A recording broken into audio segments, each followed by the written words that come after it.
Section 1. You will hear a woman booking a bicycle tour over the phone. First, you have some time to look at questions 1 to 4.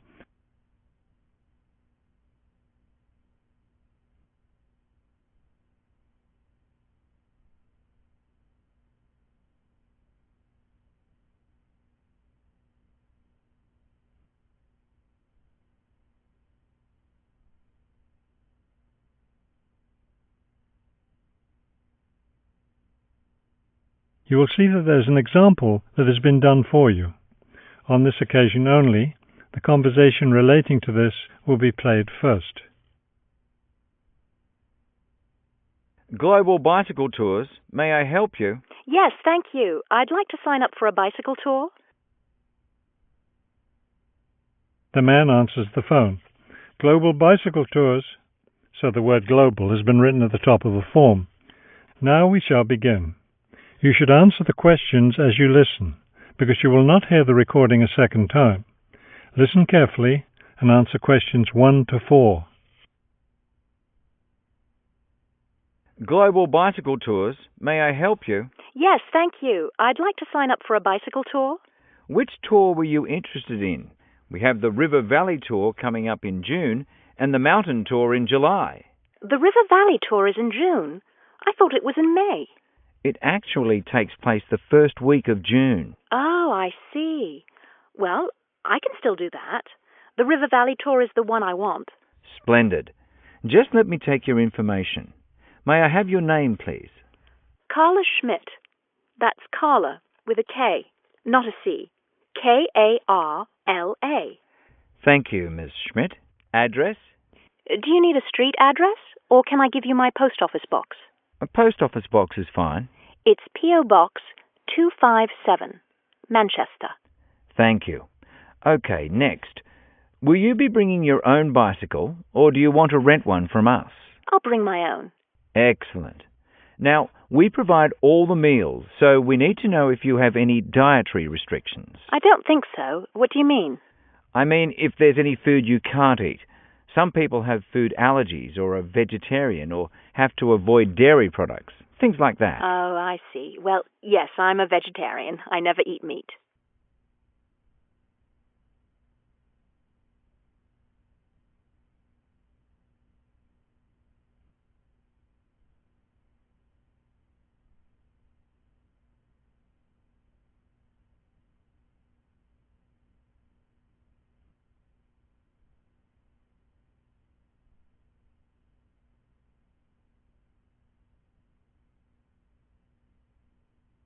Now listen and answer questions 5 to 10. All right, I'll make a note of that. Now, the total cost of the tour is $750. That much? The price includes everything. Food, hotel, transportation, everything. Everything? Yes, everything. The only other thing is you'll want to tip the tour guide. We usually recommend 5% of the total tour cost. A 5% tip? I guess that's reasonable. In order to reserve your space on the tour, I'll need a 30% deposit. Do you need that right away? We generally ask for the deposit at least 4 weeks before the tour begins. The River Valley tour begins, 6 weeks from now. So you'll need to pay the deposit in 2 weeks. I think I can do that. I wonder if you could tell me something. How will our luggage be transported? Do we carry it on our bicycles? No, you leave that to us. We have a van that carries your luggage from hotel to hotel each day, so you don't have to worry about it. Great. I have a luggage rack for my bike, but I guess I won't have to bring that. No, you won't. But there are a few items we recommend that you bring. We can't control the weather, so you should bring a raincoat or rain gear. Yes, that's a good idea. And I should have my own spare tire too, shouldn't I? Actually, you don't need that, as our guide always carries some. And of course, you won't need maps either, since our guide has the route all planned. What about a water bottle? I'll need that, won't I? Yes, you should definitely have a water bottle. A camera would be a good idea too, since that tour goes through some very scenic areas. I have a guidebook of that area. I wonder if I should bring it along. We don't recommend guidebooks. It would just be extra weight, and the tour guide knows a great deal about the area. Yes, I see. Is there anything else I need to know? I think we've covered the important points. I'll send you a tour brochure, and you can call again if you have any questions. Thank you very much. That is the end of section 1. You now have half a minute to check your answers. Section 2. You will hear a tour of a newly renovated health club. First, you have some time to look at questions 11 to 15.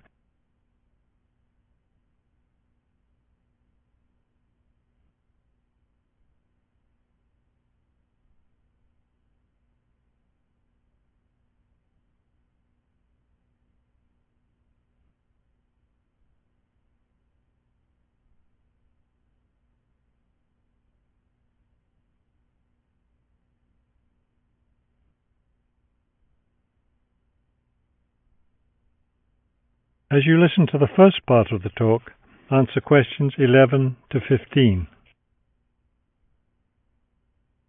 Thank you all for coming to see the new renovations to the Hartford Health Club.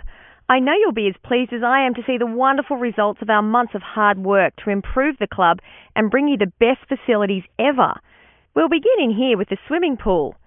You'll notice the new colour of the adult pool, a lovely cool green. Now walk over here and look at the children's pool. It's the same green, but as you see, with brightly coloured sea creatures painted everywhere. Both of the pools needed painting, not only for maintenance, but I think the new colour greatly improves the atmosphere of this part of the club. Next, let's take a look at the locker rooms. Don't worry, there's no one using them just now. Doesn't it feel roomy in here? We've expanded both the men's and women's locker rooms, so now they'll be much more comfortable to use. There are bigger lockers, a good deal more room in the dressing area, and more places to store extra towels and equipment. Be careful as you walk through here. The floor's just been polished and may be a bit slippery. Let's go up to the exercise room next. Here, you'll notice a new floor. Walk on it. Doesn't that feel comfortable? It's a special material, softer than the old floor, an ideal surface for jogging and exercising. They had to move all the exercise equipment out while they were working on the floor, but don't worry, it will be brought back in before the end of today. Let's step outside now and look at the tennis courts. We haven't done a great deal here except to the equipment. We replaced all the nets and the ball throwing machine. Otherwise, everything is the same as it was before. Let's walk down this hallway, and here we are at the club store in its new location. We thought here by the entrance was a better place for it than where it used to be by the swimming pool.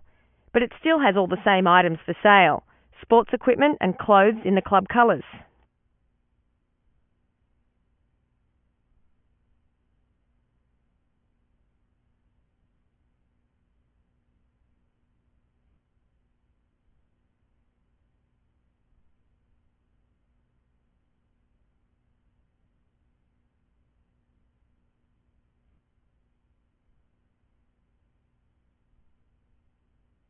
Now listen and answer questions 16 to 20. We're excited about the upcoming activities and events to take place in our newly renovated club. Now that the pools are ready for use again, swimming lessons will begin tomorrow for both adults and children. If you haven't signed up yet, you can stop by the office before you leave today and put your name on the list. If you're a tennis player, you'll be interested to hear about the tennis competition coming up on Wednesday. Players from different clubs all over the region will be participating. If you'd like to watch the event, tickets are available in the office. Also, I want to be sure you all know you're invited to our club party coming up next weekend. We're celebrating the completion of the renovation work, and we have a lot to celebrate. The entire renovation project was finished in just 9 months. That's 3 months less than the 12 months we'd originally planned on. We're proud of that, and proud that we came in under budget too. Because we've had such good results with this project, we're already planning the next one. We already have 2 indoor pools, and next year we plan to install an outdoor pool right next to the tennis courts. Details of these plans will be made available to all club members soon. All right, I think we've covered just about everything. Are there any questions? That is the end of section 2. You now have half a minute to check your answers. Section 3. You will hear a museum director talking to several student interns explaining their internship duties at the museum. First, you have some time to look at questions 21 to 25.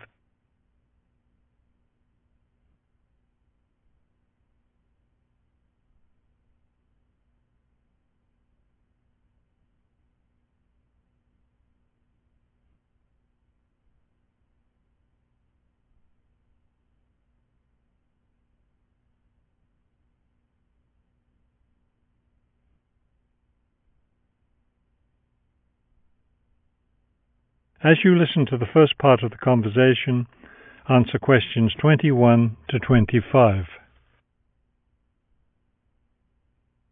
Welcome to the City Museum of Art. I'm Dr. Shirley Johnson, the director of the museum's internship program.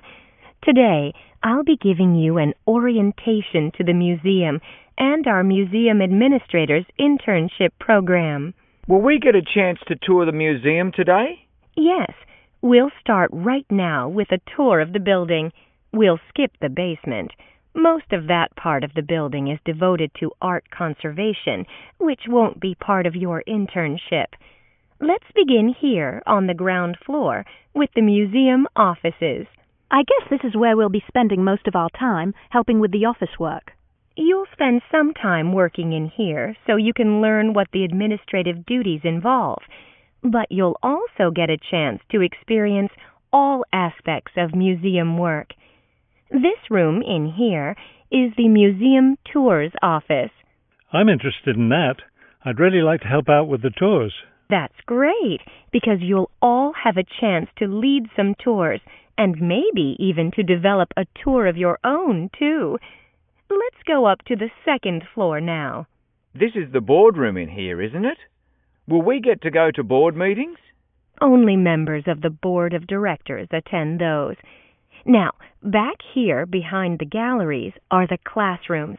You're all welcome to attend any class you want at no charge. But we won't be teaching any, will we? No, the staff of the education department is responsible for that. Let's move up to the third floor now and the research department. Each of you will spend some time working in here. Great. I'd like to help with the research. We're working on some very interesting research projects right now. Also, as an extension of your research work, you'll probably contribute to some of the museum's brochures. I'm looking forward to that. I like writing about art. Another thing I've been hoping to be able to do is meet some artists. You're in luck then. We've planned a reception for the first day of your internship, and you'll have the chance to meet several local artists then.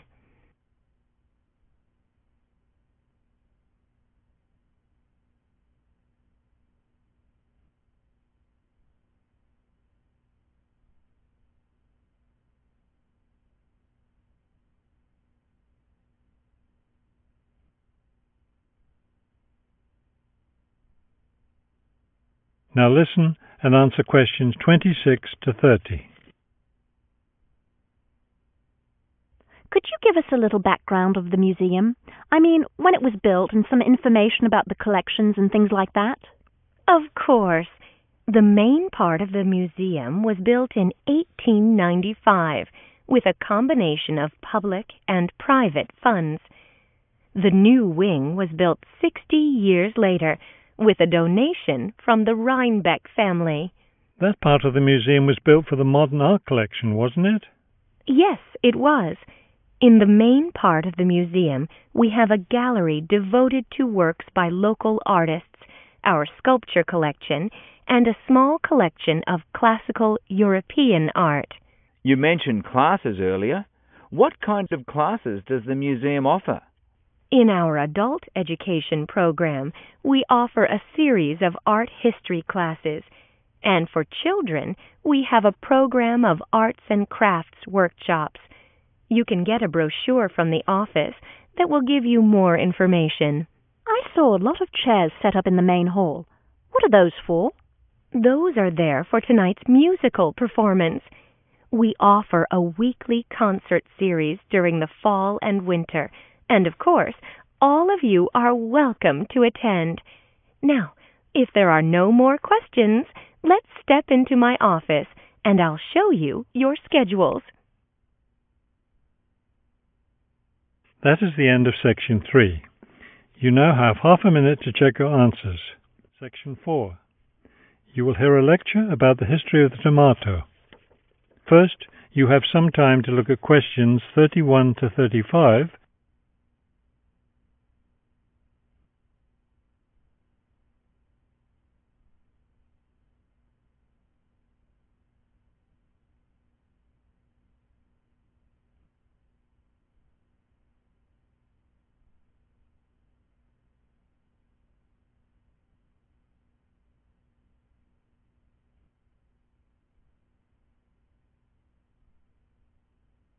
Now listen carefully and answer questions 31 to 35.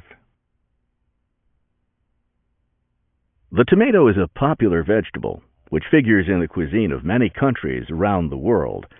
It is particularly prominent in Italian cooking, but it was unknown in Europe until Spanish explorers brought it back from the Americas. The tomato originated in the highlands of Peru. From there, it eventually found its way to Mexico, where it was cultivated by the Aztecs. The Aztec tomato wasn't the large red vegetable we know today. Rather, it was small and yellow. When this small round fruit arrived in Italy, it was named golden apple for its bright yellow color. You'll notice I just called it a fruit. That's because a tomato is botanically a fruit, even though most everyone calls it a vegetable. The actual word tomato comes from the Aztec name for the vegetable, meaning plump thing. The tomato arrived in Europe in the 1500s and quickly became a popular food in Spain and Italy. In the late 1600s, the Italians began publishing recipes that used tomatoes. The British, however, had a different attitude toward the vegetable. It was grown as an ornamental plant in Britain in the 1600s, but it wasn't eaten because it was thought to be poisonous. It wasn't until the 1700s that tomatoes became part of the daily diet in Britain.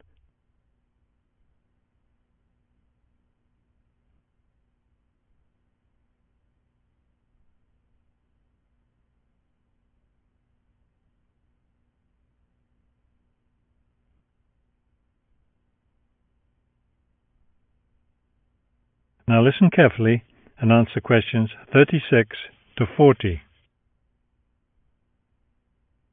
In the United States, tomatoes were also used as ornamental plants rather than as food for a long time. This attitude began to change in the 1800s. In 1806, a gardener's calendar mentioned that tomatoes could be used to improve the flavor of soups and other foods. Thomas Jefferson did much to enhance the tomato's reputation as a food. He first served tomatoes to visitors at his home in Virginia in 1809. Then, in 1820, a man named Robert Gibbon Johnson decided it was time to discard once and for all the idea that tomatoes were poisonous. To prove his point, he ate 1 kilo of ripe red tomatoes in public. 2,000 people gathered to watch this feat, which took place on the steps of the courthouse in Salem, Massachusetts. Amazingly enough, Johnson survived this stunt. The popularity of the tomato as a food began growing rapidly. Soon people all around the country were eating tomatoes. By the 1830s, American newspapers and magazines were publishing thousands of tomato recipes. However, all those recipes involved using tomatoes in some cooked form. Tomato salads and sandwiches were still unknown. It wasn't until a century later, in the 1930s, that it became popular for people to eat raw tomatoes. That is the end of Section 4. You now have half a minute to check your answers.